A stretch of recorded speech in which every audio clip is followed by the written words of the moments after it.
Belagavi MK Hubballi ಧ್ವಜ ವಿವಾದ ಪ್ರಕರಣ ಬಿಜೆಪಿ ರಾಜ್ಯಾಧ್ಯಕ್ಷ ಬಿವೈ ವಿಜಯೇಂದ್ರ ಪ್ರತಿಕ್ರಿಯಿಸಿದ್ದಾರೆ. ಮಂಡ್ಯದಲ್ಲಿ ಭಗವಧ್ವಜ ಗಲಾಟೆ ಕಾಂಗ್ರೆಸ್ ಪಿತೂರಿ. ಕೆರಗೋಡು ಈ ಘಟನೆಯಿಂದ ನಾವು ಭಾರತದಲ್ಲಿದ್ದೀವಾ ಅಥವಾ ಬೇರೆ ದೇಶದಲ್ಲಿ ಇದ್ದೇವಾ ಎಂಬ ಅನುಮಾನ ಉಂಟಾಗಿತ್ತು. ಅಲ್ಪಸಂಖ್ಯಾತರ ಓಲೈಕೆಗಾಗಿ ಹನುಮಧ್ವಜ ಪ್ರಶ್ನೆ ಮಾಡ್ತಾರೆ.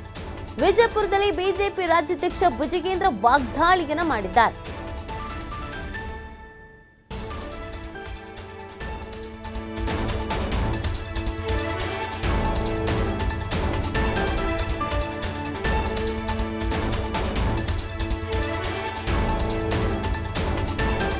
ನೋಡಿ, ಈ ಹನುಮಧ್ವಜ ಪ್ರಕರಣ ವಿಜಯಪುರಕ್ಕೂ ಕೂಡ ಕಾಲಿಟ್ಟಿದೆ.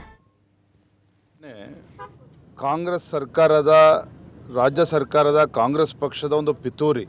ಅಲ್ಲಿ ಹನುಮನ ಧ್ವಜವನ್ನು ಹಾರಿಸಬೇಕು ಅಂಥೇಳಿ ಗ್ರಾಮ ಪಂಚಾಯತಿಯವರು ತೀರ್ಮಾನ ಮಾಡಿ ತದನಂತರ ಧ್ವಜಸ್ತಂಭವನ್ನು ಸ್ಥಾಪನೆ ಮಾಡಿ ರಾಮಧ್ವಜನ ಹಾರಿಸಿದ್ರೆ ಅದನ್ನು ಕೂಡ ಪ್ರಶ್ನೆ ಮಾಡ್ತಕ್ಕಂಥದ್ದು. ಎಲ್ಲೋ ಒಂದು ಕಡೆ ನಾವು ಭಾರತ ದೇಶದಲ್ಲಿದ್ದೇವೆ ಅಥವಾ ಬೇರೆ ಇನ್ಯಾವ ದೇಶದಲ್ಲಿದ್ದೇವೆ ಅಂತೇಳಿ ನಮ್ಮನ್ನು ನಾವು ಪ್ರಶ್ನೆ ಮಾಡ್ಕೊಳ್ತಕ್ಕಂಥ ಪರಿಸ್ಥಿತಿಗೆ ಇವತ್ತು ರಾಜ್ಯದಲ್ಲಿರ್ತಕ್ಕಂಥ ಕಾಂಗ್ರೆಸ್ ಸರ್ಕಾರ ಇವತ್ತು ದೂಡ್ತಾ ಇದೆ.